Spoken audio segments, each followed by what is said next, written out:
A freezing Tuesday night. A dark, rain-slicked alleyway in downtown Boston. A young ER nurse discovers a man bleeding to death from a gunshot wound. Against her better judgment, and a loaded gun pointed at her chest, she drags him to her apartment and saves his life on her kitchen table. But when morning breaks, he is gone, leaving behind a stack of $100 bills and a horrifying truth on the morning news. The stranger she rescued wasn't a victim. He was the city's most ruthless mafia boss, and by saving him, she just became his ultimate obsession. The freezing November rain of Boston was unforgiving, slicing through the thin fabric of Clara Jenkins's trench coat like tiny icy blades. It was 2:15 a.m. She had just finished a grueling 14-hour shift in the trauma ward at Massachusetts General Hospital. Her feet throbbed in her worn-out New Balance sneakers, and the lingering scent of clinical antiseptic and stale hospital coffee clung to her skin. All she wanted was the lukewarm radiator of her cramped Beacon Hill studio apartment, a cup of chamomile tea, and oblivion. To shave 5 minutes off her agonizing commute, Clara took a shortcut through a narrow, unlit service alley running parallel to Cambridge Street. It was a notoriously sketchy path, lined with overflowing industrial dumpsters and the rusted fire escapes of pre-war brick buildings. She hugged her canvas tote bag to her chest, keeping her head down, counting her steps. Just 2 more blocks. Then she heard it. A low, wet sound. A sharp intake of breath, followed by a suppressed groan of agony. Clara froze. The rational part of her brain, the part shaped by a lifetime of living in a major city, screamed at her to keep walking. But the nurse in her, the instinct drilled into her bones through years of saving lives, rooted her feet to the cracked asphalt. She turned her head toward the darkest corner of the alley, right behind a large green waste bin. "Hello," she called out, her voice, barely a whisper against the drumming rain. "Is someone there?" Silence, only the sound of water gurgling down a nearby storm drain. Clara took a hesitant step forward, pulling her iPhone from her pocket and turning on the flashlight. The harsh white beam pierced the darkness, sweeping over wet brick-shattered glass, and finally a pair of expensive, blood-spattered Oxford leather shoes. Her breath hitched. She lowered the light. A man was slumped against the brick wall. He was entirely cloaked in shadows, but the flashlight revealed the devastation of his injuries. His hand was clamped over his abdomen, pressing down on a dark, spreading stain that turned the white fabric of his dress shirt a horrifying crimson. Rain washed over him, diluting the thick pool of blood gathering around his legs. "Oh my God!" Clara gasped, dropping to her knees beside him. The metallic tang of fresh blood hit her nostrils, a smell she was intimately familiar with. "Sir, can you hear me? I'm a nurse. I'm going to call an ambulance." She fumbled with her phone, her thumb shaking, as she went to dial 911. Faster than she could process, a hand shot out from the dark, fingers icy cold, but possessing a terrifying, crushing strength wrapped around her wrist like a steel vise. Clara let out a short shriek of panic. The flashlight clattered to the wet pavement, its beam illuminating the man's face. He had sharp, aristocratic features, a hardened jawline covered in dark, stubble-high cheekbones, and eyes so dark they looked like voids in the night. His skin was deathly pale from blood loss, but the lethal intensity in his glare was unmistakable. "No cops!" he ground out. His voice was a deep, gravelly rasp, heavily laced with a subtle East Coast accent. "No hospitals. You're bleeding to death," Clara said, her heart hammering against her ribs like a trapped bird. She tried to pull her wrist away, but his grip didn't falter. "You have a perforated abdomen. If I don't call paramedics, you will be dead in less than 20 minutes. I said, He leaned forward, slightly wincing as the movement tore at his wound. No. With his free hand, he slowly pulled back the lapel of his ruined bespoke charcoal suit jacket. Tucked into a shoulder holster was a matte black Glock 19. He didn't point it at her, but the implication was clear enough to make Clara's blood run cold. "You're a nurse," he whispered, his head lolling slightly back against the brick as weakness overtook him. "Fix me." I don't have supplies out here," Clara stammered, panic rising in her throat. She looked around the deserted alley. Nobody was coming. "My apartment is 3 blocks away. Can you walk?" The man didn't answer immediately. His dark eyes locked onto hers, searching her face with an unnerving, predatory focus, even as his life bled out onto the pavement. He was calculating the risk, evaluating her. Finally, he gave a single tight nod. "Help me up," he commanded. It took everything Clara had to get him on his feet. He was easily 6'2" and built like a heavyweight fighter, a solid mass of muscle wrapped in a suit that probably cost more than her annual salary. She slung his heavy arm over her shoulder, wrapping her own arm around his waist, careful to avoid the gunshot wound. The smell of high-end Tom Ford cologne mixed heavily with the copper scent of blood. "What is your name?" she asked breathlessly as they began the agonizing, stumbling walk out of the alley. "Dominic." He rasped, his breathing growing dangerously shallow. "Just Dominic. Just Dominic." The 3 blocks felt like 3 miles. Twice Dominic's knees buckled, and Clara had to brace herself against a parked car to keep them both from collapsing onto the sidewalk. By the time they reached the rusted security door of her apartment building on Phillips Street, Clara was soaked in sweat and rain, her own scrubs stained with his blood. She fumbled with her keys, dragging him into the dim, flickering light of the foyer, and practically carried him up the single flight of stairs to Unit 2B. Clara kicked her apartment door shut, locking the deadbolt out of sheer instinct. "The kitchen," she panted, steering him toward the small laminated island counter in the center of her cramped living space. "Get on the table." Dominic didn't argue. He gritted his teeth, a low, feral sound escaping his chest as he hoisted himself onto the counter, knocking over a stack of unpaid electric bills and a half-empty box of Cheerios. He leaned back on his elbows, his chest heaving, his dark eyes never leaving her face. Clara didn't hesitate. Hospital protocol took over, suppressing her terror. She ran to her bathroom and pulled out her heavy-duty medical trauma kit, a habit she had maintained since nursing school. She grabbed sterile saline, betadine surgical gauze, curved hemostatic forceps, a needle driver, and sutures. When she returned to the kitchen, Dominic had managed to shrug off his ruined jacket. He was wearing an Audemars Piguet Royal Oak watch on his left wrist, a timepiece worth easily $80,000. It was splattered with blood. "I have to cut your shirt," Clara said, stepping between his spread legs to get a clear angle at his abdomen. "Do it," he hissed, his head falling back. She took her trauma shears and sliced through the expensive white cotton, peeling the fabric away from his skin. The wound was low on his right side, just above the hip bone. Clara grabbed a sterile towel and wiped away the excess blood. She let out a small breath of relief. "You're lucky," Clara murmured, her hands moving with rapid, practiced precision. "It's a through and through. The bullet exited cleanly out the back. It missed your liver and your right kidney by about an inch, but the bleeding is severe. I need to pack it and stitch the muscle fascia, then the skin." "Get to work, Florence Nightingale," he muttered darkly. "I don't have general anesthesia, or even heavy local anesthetics," Clara warned him, looking up into his eyes. "I only have a small vial of lidocaine. It's not going to be enough for a deep tissue suture. This is going to hurt like hell." "I've had worse," Dominic said flatly.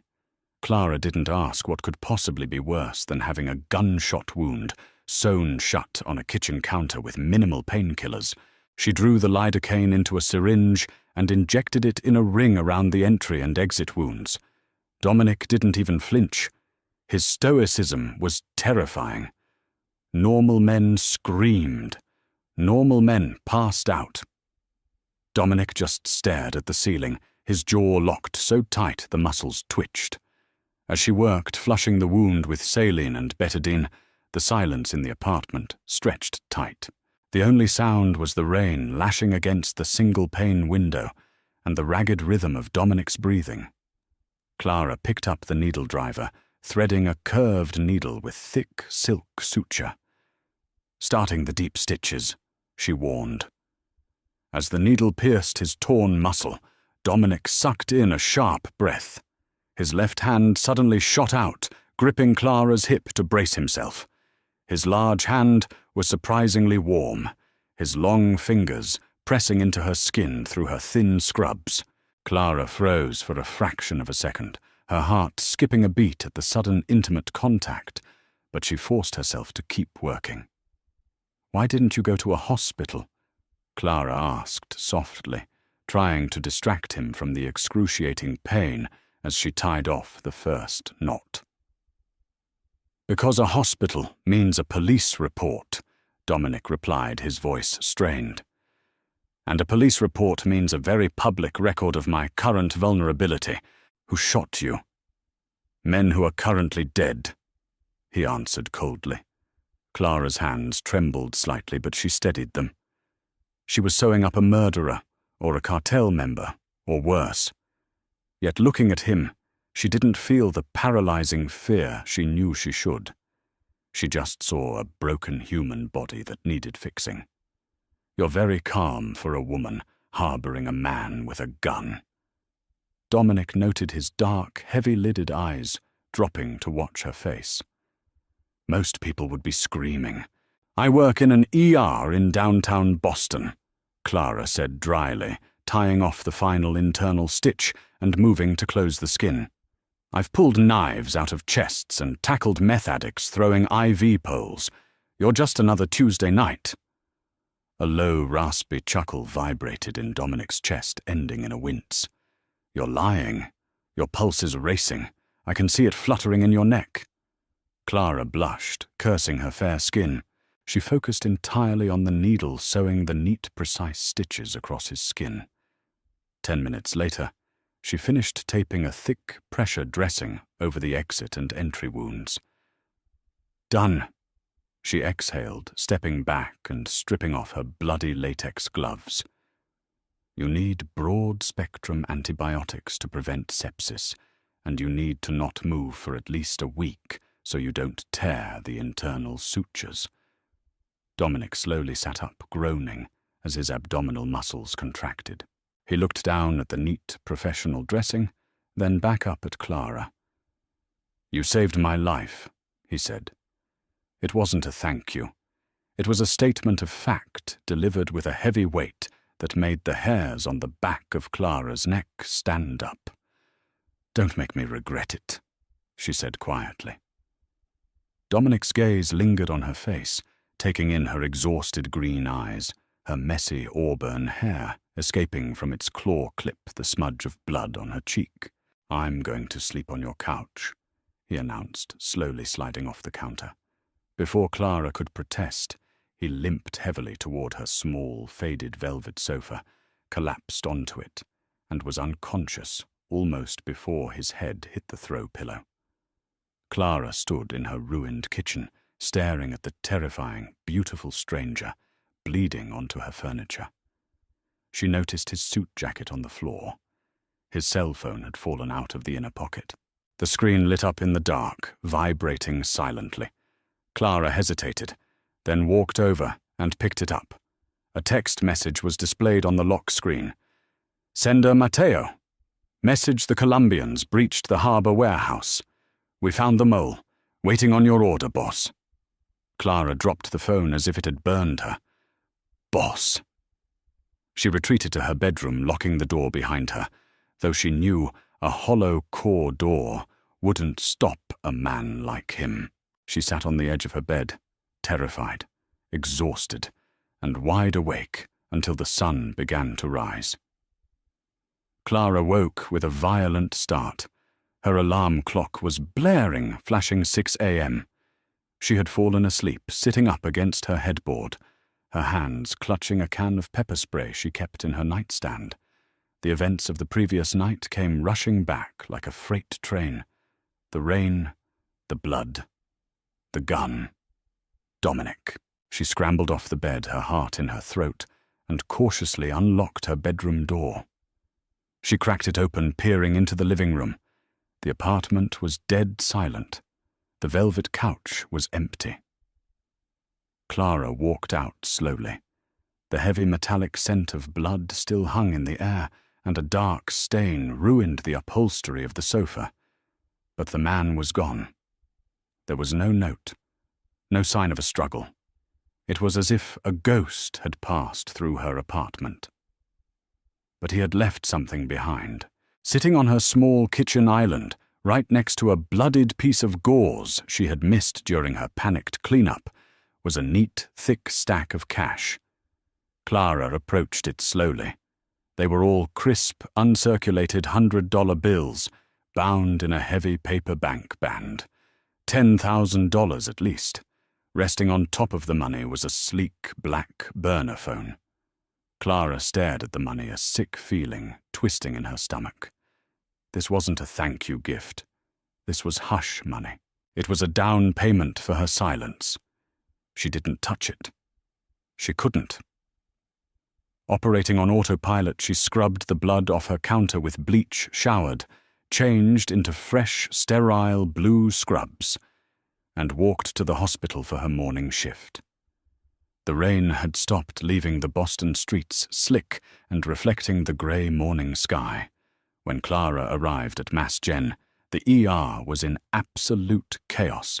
Sirens wailed outside the ambulance bays, and nurses were sprinting down the halls with crash carts. "What happened?" Clara asked her charge nurse, a seasoned woman named Brenda, as she signed in at the front desk. "Mob war," Brenda said, grimly, not looking up from her charts. "Total bloodbath down in the North End around midnight. Gunfight at a private social club. 3 dead on the scene, 5 more brought in with critical GSWs. Cops are swarming the place." Clara's blood ran cold. Midnight, just hours before she found Dominic. She walked slowly toward the staff break room to put her lunch in the fridge. The small television in the corner of the room was tuned to the local Boston news network. Police are still piecing together the timeline of the brutal shootout at the Salici Club, the anchor was saying. Sources inside the BPD confirmed that the attack was an attempted assassination on Dominic Rousseau, the elusive and ruthless head of the Russo crime syndicate, which controls the majority of illicit trade on the eastern seaboard. Rousseau's current whereabouts are unknown. Authorities believe he may have been critically wounded during the ambush. A photograph flashed on the screen. It was a surveillance, still slightly grainy but unmistakable. Sharp jawline, dark, soulless eyes. The same bespoke charcoal suit, though unblooded in the photo. Clara dropped her thermos. It hit the linoleum floor with a sharp crack, spilling black coffee everywhere. Dominic Rousseau. She hadn't just saved a criminal. She had saved the king of the Boston underworld. A man responsible for extortion, racketeering, and murder. A man the FBI had been trying to nail for a decade. "Jenkins, you good?" a passing doctor asked, looking at the spilled coffee. "Fine," Clara choked out. "Just clumsy." The rest of the shift was a blur of anxiety. Every time the ER door slid open, Clara expected to see a team of FBI agents coming to arrest her for aiding and abetting a fugitive, or worse, a team of mob hitmen coming to tie up loose ends. Why had he left her alive? Men like Dominic Rousseau didn't leave witnesses. He knew where she lived. He had been inside her home. By the time 7 p.m. rolled around, Clara was a vibrating bundle of nerves. She clocked out practically running to the staff parking garage. The underground structure was dimly lit and eerily quiet, echoing with the sound of her rapid footsteps. She reached her ancient Honda Civic, fishing her keys out of her tote bag with trembling fingers. "You shouldn't walk to your car alone, Clara." The voice came from the shadows behind a concrete pillar, deep, gravelly, familiar. Clara whipped around her heart, stopping. Stepping out of the darkness was a man, but it wasn't Dominic. It was a towering, broad-shouldered enforcer in a tailored black suit. He had a jagged scar running down the left side of his face and cold, dead eyes. "Who are you?" Clara backed up against her car door, her hand gripping the pepper spray in her pocket. "How do you know my name?" "My name is Matteo," the man said, smoothly stopping 6 feet away, keeping his hands visible in a placating gesture. "My boss sent me. He prefers it when people he values aren't left unguarded." "I don't need a guard," Clara said, her voice shaking. "I don't know anything. I took the money. Tell him we're even. I'll never speak of this." Matteo tilted his head, a terrifying, emotionless smile touching his lips. "You misunderstand, Miss Jenkins. The money wasn't to buy your silence. The money was for your services. Mr. Russo has decided he requires a private physician. I'm an ER nurse, not a private doctor." Clara snapped, fear giving way to a sudden, desperate anger. "I'm not working for the mob. Tell him no." Matteo stepped closer, invading her personal space. The sheer size of him blocked out the dim fluorescent lights of the garage. "You really don't understand the situation you're in, Clara," Matteo said softly. "Dominic Russo doesn't ask. You saved his life. In his eyes, that makes you his property now.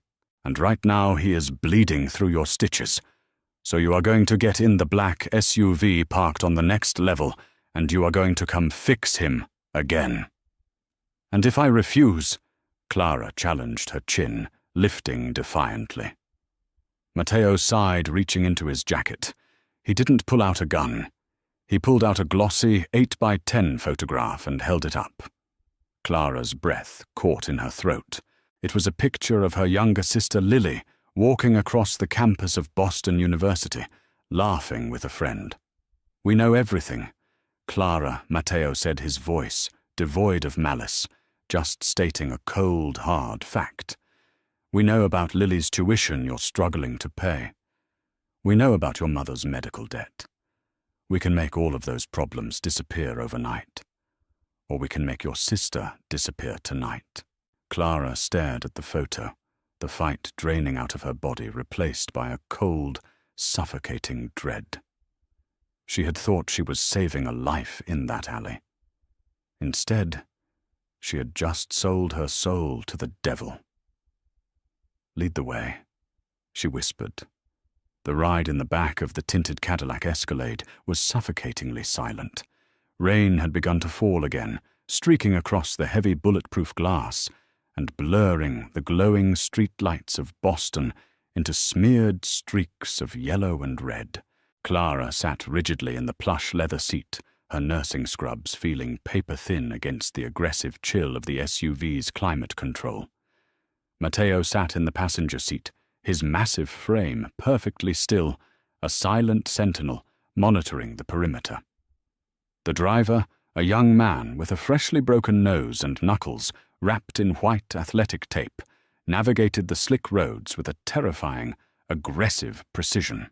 They took the Massachusetts Turnpike west, leaving the dense urban sprawl behind, eventually exiting onto the winding, tree-lined roads of Weston. It was one of the wealthiest and most secluded suburbs in the state, a place where old money hid behind iron gates and acres of dense forest. Clara's mind raced, cycling through 100 different worst-case scenarios. She thought of Lily safe in her Boston University dormitory on Commonwealth Avenue, completely oblivious to the fact that a Mafia enforcer had just used her life as a bargaining chip. Clara swallowed hard, tasting the bitter ash of terror in the back of her throat. She had spent her entire adult life playing by the rules, working double shifts to pay off their late mother's crushing oncology bills, fighting tooth and nail to keep her sister out of debt. Now, in the span of 24 hours, she had been dragged into a violent underworld she couldn't even begin to comprehend. The SUV slowed, turning down a private, unmarked asphalt road, surrounded by towering, centuries-old pine trees. At the end of the half-mile drive stood a massive wrought-iron gate flanked by stone pillars and heavily armed guards holding suppressed automatic rifles. Matteo rolled down his window, gave a sharp nod, and the gates swung open with a heavy metallic groan. They pulled up to a sprawling modern architectural marvel, a fortress disguised as a luxury estate. It was all sharp angles, dark slate, and massive floor-to-ceiling windows that were undoubtedly ballistic-grade glass. "Out," Matteo ordered quietly as the SUV came to a halt under the grand portico. Clara climbed out her worn sneakers, hitting the pristine cobblestone driveway. She was immediately flanked by two more men in dark suits. They escorted her through towering mahogany double doors into a foyer that looked like a modern art museum. Abstract paintings hung on raw concrete walls, and a massive crystal chandelier hung suspended over a sweeping glass staircase. But Clara barely registered the exorbitant wealth. The air in the house was thick with tension, smelling faintly of cigarette smoke, espresso, and copper. "Upstairs," Matteo instructed, leading the way. He refused to go to the underground medical bay. "He's in his quarters." They climbed the glass stairs and walked down a long, dimly lit corridor. At the end of the hall, heavily carved oak doors stood slightly ajar. Matteo pushed them open, gesturing for Clara to enter. The master bedroom was cavernous, dominated by a king-sized bed with dark silk sheets. The room was cast in heavy shadows, illuminated only by the glow of a stone fireplace and the muted lights of the city skyline, visible through the distant windows. Dominic Russo was sitting on the edge of the bed, bathed in the flickering firelight. He had stripped off his shirt, his broad, heavily tattooed chest heaving with every ragged breath.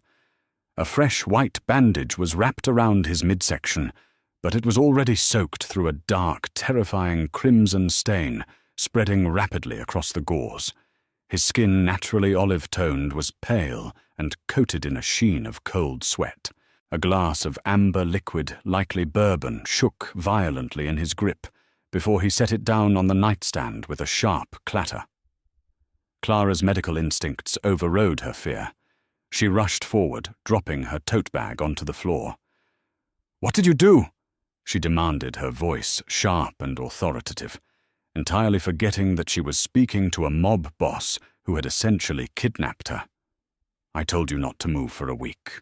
Dominic looked up at her, his dark eyes slightly glazed with fever, but the lethal sharpness underneath remained completely intact. A ghost of a smirk played on his pale lips. "I had a business meeting, Florence Nightingale.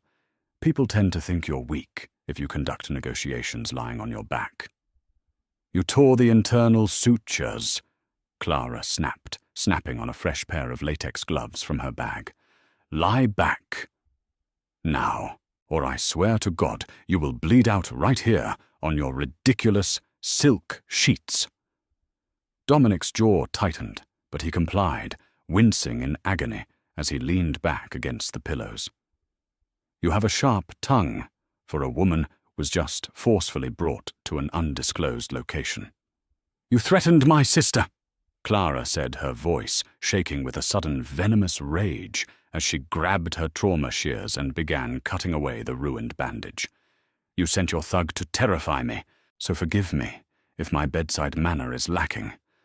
I am only here because you held a gun to my family's head."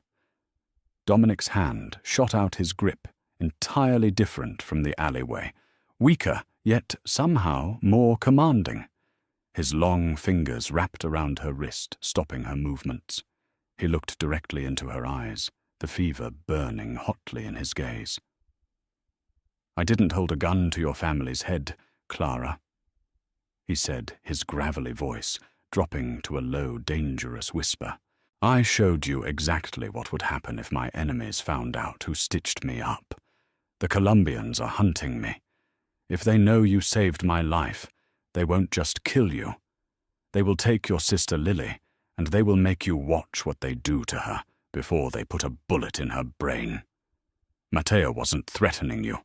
He was showing you the reality of the game you entered the second you picked me up off that pavement." Clara froze, the air leaving her lungs in a sharp rush. She stared at him, trying to find the lie in his dark, unreadable eyes. She found none. "You're here because this fortress is the only place in Massachusetts where you and your sister are currently safe." Dominic continued, finally releasing her wrist. "Mateo already moved Lily from her dorm to a secure penthouse under a fake name. She thinks she won a luxury academic retreat. She is guarded by 4 of my best men." Clara staggered back half a step, her mind spinning. You moved her. I protect what is mine." Dominic stated, his voice flat and absolute. "And right now, your hands are the only thing keeping me alive. That makes you mine to protect. Now fix the damn stitches."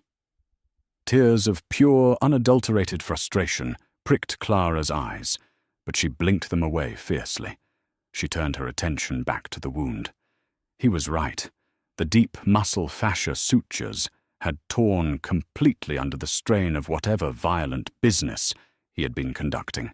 For the next hour, Clara worked in agonizing silence. She had to administer a heavy dose of local anesthetic, clean the infected tissue, and resuture the torn muscle layers. She set up an IV drip using supplies Mateo brought up from their private stock, pumping high-dose ceftriaxone directly into Dominic's bloodstream to combat the rising fever. By the time she finished, it was past midnight. She taped the final pressure dressing in place and stepped back, wiping her brow with the back of her forearm. Dominic had finally succumbed to exhaustion and the painkillers falling into a deep, restless sleep. Mateo appeared silently in the doorway. "There is a guest suite prepared for you down the hall, Miss Jenkins. Clothes in your size have been provided. Do not attempt to leave the compound. The perimeter guards have orders to shoot unrecognized figures moving in the dark." Clara looked at the sleeping monster in the bed, then at the enforcer. She had no choice. She was trapped in a gilded cage, 3 days blurred into an agonizing, surreal routine. Clara was given the run of the massive Western estate, though she was never allowed near the front doors or the communications room. The guest suite she was assigned was larger than her entire apartment building, stocked with designer clothes that fit her perfectly, a detail that sent a fresh wave of chills down her spine. Her days consisted of checking Dominic's vitals, changing his dressings, and managing his IV antibiotics. To her immense frustration, Dominic was a terrible patient. He refused to stay entirely bedridden. By the second day, he was sitting up at his heavy oak desk in the corner of his bedroom, reviewing shipping manifests, running illicit operations, and barking orders into a burner phone, while Clara forcefully changed his IV bags. Yet in the quiet moments between the chaos of his criminal empire, a strange, terrifying dynamic began to form between them. On the evening of the 3rd day, Clara was sitting in a leather armchair near the fireplace, in his room, reading a medical journal she had found in the library, waiting for his antibiotic drip to finish. Dominic was staring out the reinforced window at the dark tree line, nursing a glass of sparkling water. "You haven't asked me who I killed," Dominic said, suddenly breaking the hour-long silence. Clara didn't look up from her journal. "I don't want to know. The less I know about your business, the better my chances of surviving it." Dominic turned his head, his dark eyes locking on to her. The fever had finally broken, leaving his gaze clear, sharp, and overwhelmingly intense. Hector Ruiz, the head of the Colombian faction running fentanyl through the Boston seaport. He decided to expand his territory into my neighborhoods. He started selling to kids near the high schools in Southie. I warned him twice. He didn't listen. Clara finally closed the journal, looking at him. "So you murdered him." "I executed him," Dominic corrected coldly. "There is a difference. I run gambling, extortion, and weapons. I don't touch the poison. It ruins the city. It ruins the people. I told Ruiz to keep his poison out of my city. He pushed back, so I removed him from the board." "Are you trying to convince me that you have a moral compass?" Clara asked, her tone laced with bitter sarcasm. "Because you're still a criminal, Dominic. You still threaten innocent people. You still shoot people." Dominic slowly walked toward her, his movements stiff but predatory. He stopped just inches from her chair, towering over her. "I am a monster, Clara. I have never claimed otherwise, but I am the monster that keeps worse things out of the dark. And right now, Hector Ruiz's brothers are tearing Boston apart, looking for my head. That is why you are here." Before Clara could retort, the lights in the master bedroom flickered violently. Then everything went pitch black. A heavy, suffocating silence descended on the estate for exactly 3 seconds. Boom! An explosion rattled the very foundations of the mansion, shaking the floorboards beneath Clara's feet and rattling the crystal glasses on the wet bar. The blast was so powerful, it blew the heavy oak doors of the bedroom wide open, sending a cloud of pulverized drywall and smoke billowing into the room. The emergency backup generators kicked in, bathing the room in a harsh, flashing red strobe light. An alarm began to shriek, a deafening, piercing wail that made Clara cover her ears. "Get down!" Dominic roared, moving with terrifying speed despite his injuries. He lunged across the space between them, tackling Clara out of the armchair, just as a hail of heavy-caliber bullets shattered the supposedly bulletproof glass of the massive window. The sound was apocalyptic. The glass held for a fraction of a second before giving way, exploding inward in a shower of deadly crystalline shrapnel. The leather armchair where Clara had been sitting just a heartbeat ago was torn to absolute shreds, stuffing and leather flying into the air as automatic fire chewed through the room. Dominic covered her body entirely with his own, pressing her flat against the thick, imported Persian rug. The sheer weight of him crushed the breath from her lungs. She could feel his heart hammering against her spine, matching the frantic, terrified rhythm of her own. They breached the perimeter. Dominic grunted, reaching to his waist and pulling a heavy silver Desert Eagle from the waistband of his sweatpants. "The Colombians! How?" Clara screamed over the deafening roar of the alarm and the continued gunfire tearing apart the ceiling above them. "You said this place was a fortress. Someone inside sold the security codes." He snarled, his eyes scanning the destroyed room in the red emergency light. "I'm going to skin whoever it is alive. We need to move, now!" He grabbed Clara by the collar of her silk blouse, hauling her to her feet. "Stay behind me. Keep your head down. If I tell you to run, you do not look back. You run until your lungs bleed. Do you understand me?" Clara could only nod her entire body, shaking uncontrollably. The clinical detachment that saved her in the hospital was completely gone, replaced by raw primal panic. Dominic gripped her wrist and dragged her out of the bedroom into the smoky, strobe-lit hallway. The once pristine corridor was a war zone. 2 of Dominic's guards were lying motionless on the floor, surrounded by a rapidly expanding pool of blood. The smell of cordite and burned flesh was nauseatingly thick in the air. From the bottom of the grand glass staircase, harsh voices echoed over the gunfire, shouting rapidly in Spanish. Heavy combat boots pounded against the hardwood floors below. They were swarming the lower level. "Matteo!" Dominic shouted down the hall. Matteo emerged from the shadows near the east wing, his face smeared with soot, holding an M4 carbine rifle. 10 men, boss. Heavily armed. They blew the backup generator room. The front gate is compromised." "The panic room?" Dominic asked, pushing Clara behind the solid concrete pillar of the hallway. "Blocked. They have men pinned in the library corridor." Matteo fired a short burst down the stairs, ducking back as return fire chipped away the concrete inches from his head. "We have to take the maintenance tunnels under the wine cellar." "Cover us," Dominic ordered. He didn't wait for a response. He grabbed Clara and sprinted down the opposite end of the hallway, heading for the service stairs. Clara stumbled her bare feet, slipping on the polished wood, but Dominic's grip was ironclad, practically carrying her. They reached the heavy steel door of the service stairwell. Dominic kicked it open, pushing Clara inside.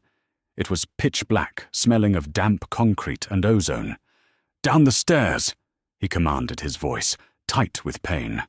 Clara realized with a spike of horror that he had been running at full speed with fresh internal stitches. She looked at his side. The white shirt he wore was already staining dark red again. "You're bleeding," she gasped, freezing on the landing.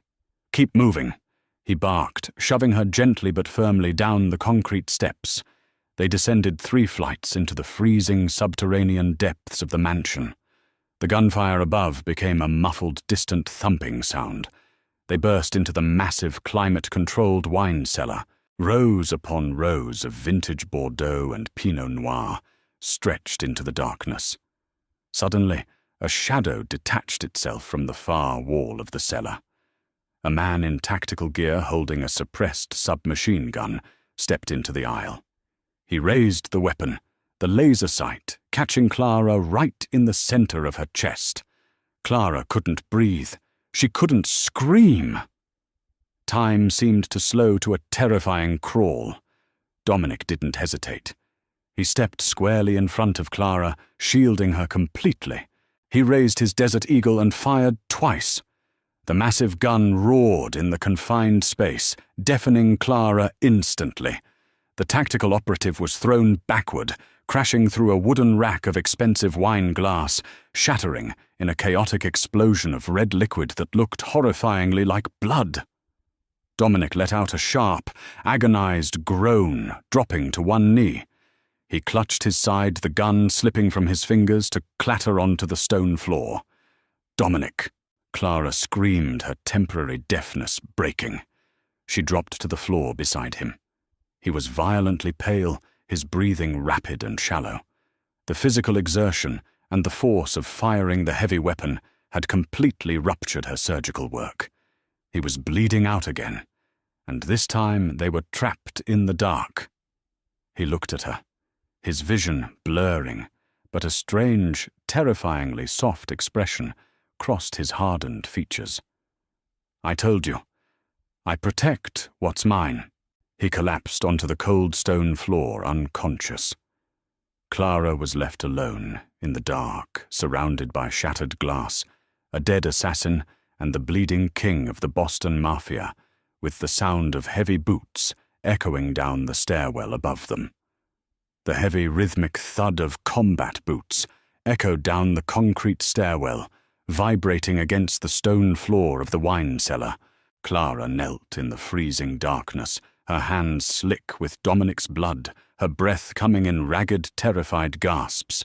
The undisputed king of the Boston underworld was bleeding out on the cold stone, his chest barely rising.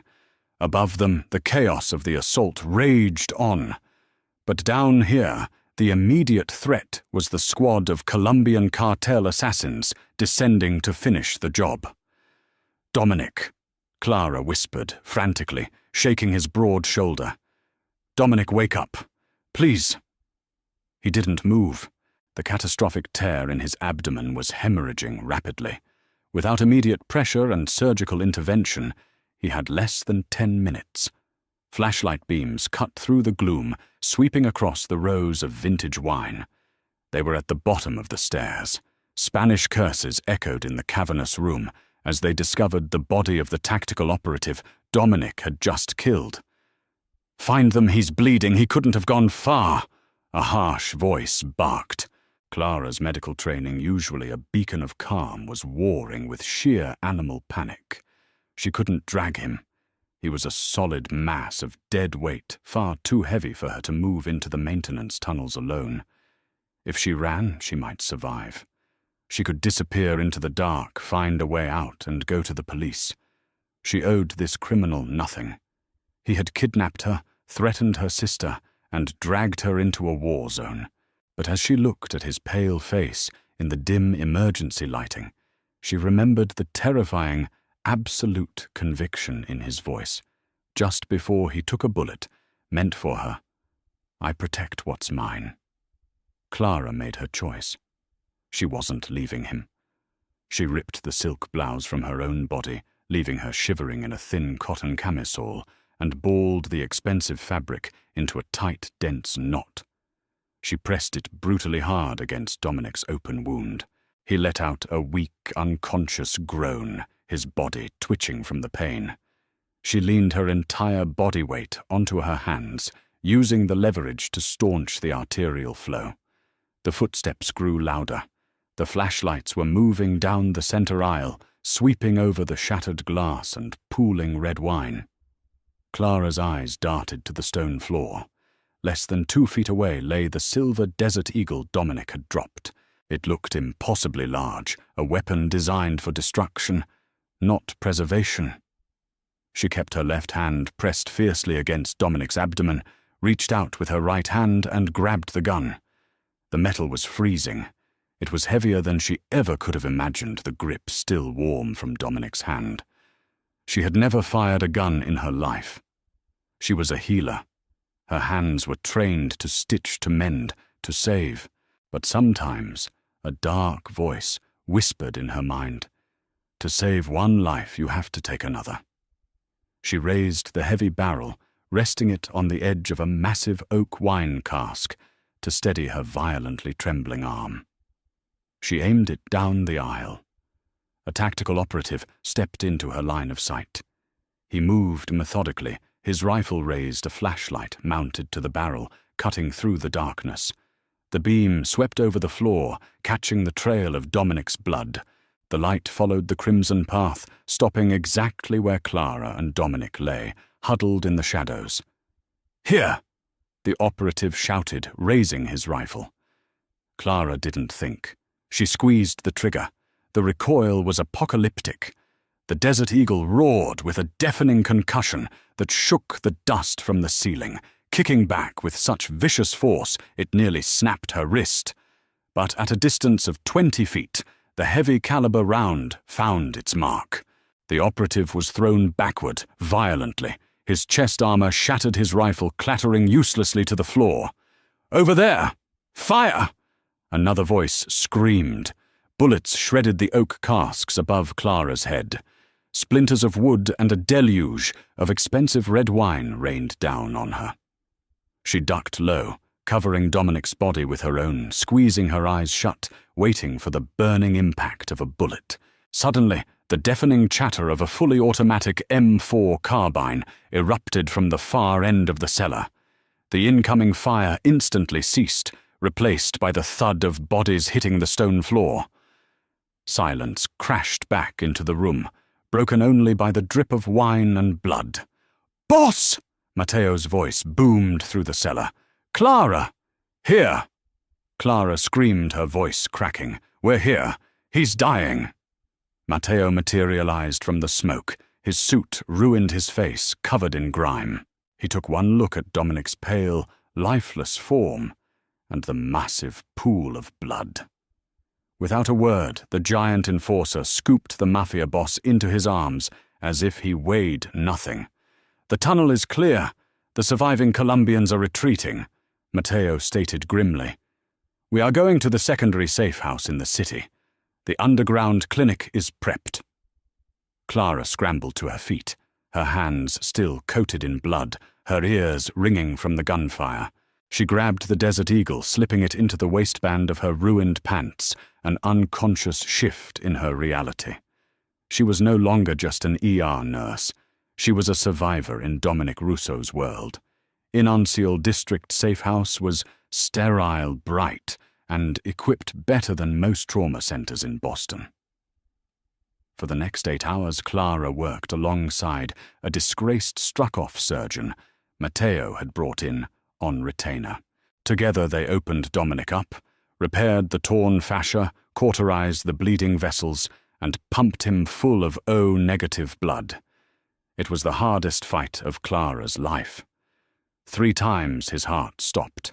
3 times she brought him back, her hands performing brutal chest compressions, refusing to let the monitor flatline. When it was finally over, she collapsed into a plastic chair in the corner of the room, staring at the rhythmic rise and fall of his chest. He was hooked up to a ventilator, pale as a ghost, but alive. 3 weeks passed. The war in the city raged on, but the Russo Syndicate struck back with terrifying coordinated brutality. Without their leader, the Colombian faction was systematically dismantled. Matteo ran the streets with an iron fist, acting on the whispered orders Dominic gave from his hospital bed. Clara never left his side. She managed his recovery, oversaw his physical therapy, and slowly weaned him off the heavy narcotics. The dynamic between them shifted from captor and captive to something deeply complex, unspoken, and fiercely intimate. They spent hours in the quiet solitude of the safe house penthouse. He taught her how to strip and clean a Glock. She taught him how to read his own EKG charts. They played a dangerous game of chess, both on the board and in their conversations. On a cold Tuesday morning, exactly 1 month after she had pulled him from that alleyway on Cambridge Street, Dominic stood by the floor-to-ceiling window of the penthouse overlooking the Boston Harbor. He was dressed in a tailored black suit, leaning slightly on a silver-handled cane, looking every bit the ruthless king he was. Clara was sitting at the marble kitchen island, drinking coffee. She wore a black silk robe he had bought her, her auburn hair falling loosely over her shoulders. Dominic turned to face her. He walked slowly to the island and placed a thick manila envelope on the marble surface, sliding it toward her. "What is this?" Clara asked, setting down her mug. "Your life," Dominic said, his voice gravelly, lacking its usual commanding edge. "There are 2 passports in there. One for you, one for Lily. Clean names, flawless backgrounds. There is a secure bank account routed through the Caymans with $10 million and 2 first-class tickets to Geneva departing tonight at 8. Clara stared at the envelope, her heart suddenly pounding a frantic rhythm against her ribs.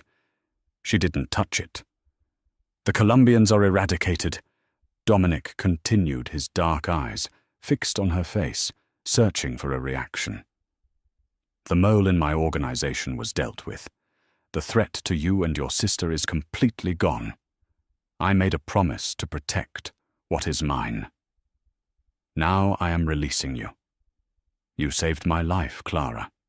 Twice I am paying my debt." He was letting her go. She was free. She could take Lily leave Boston and live a life of absolute luxury and safety in Europe. It was everything she had ever dreamed of when she was working double shifts at the hospital just to keep the heat on. Slowly, Clara reached out and opened the envelope. She pulled out the crisp blue passports, the banking details, and the glossy boarding passes. She stared at the name printed on the ticket. Sarah Reynolds.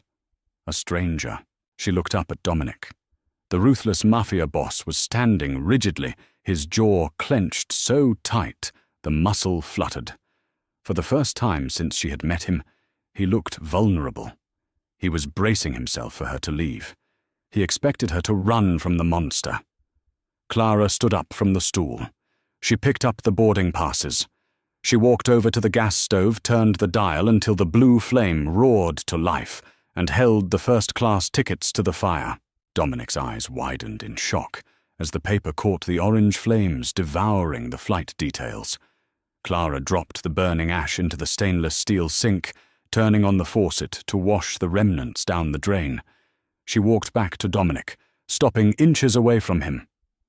She reached up her fingers, lightly tracing the line of his jaw, feeling the dark stubble against her skin.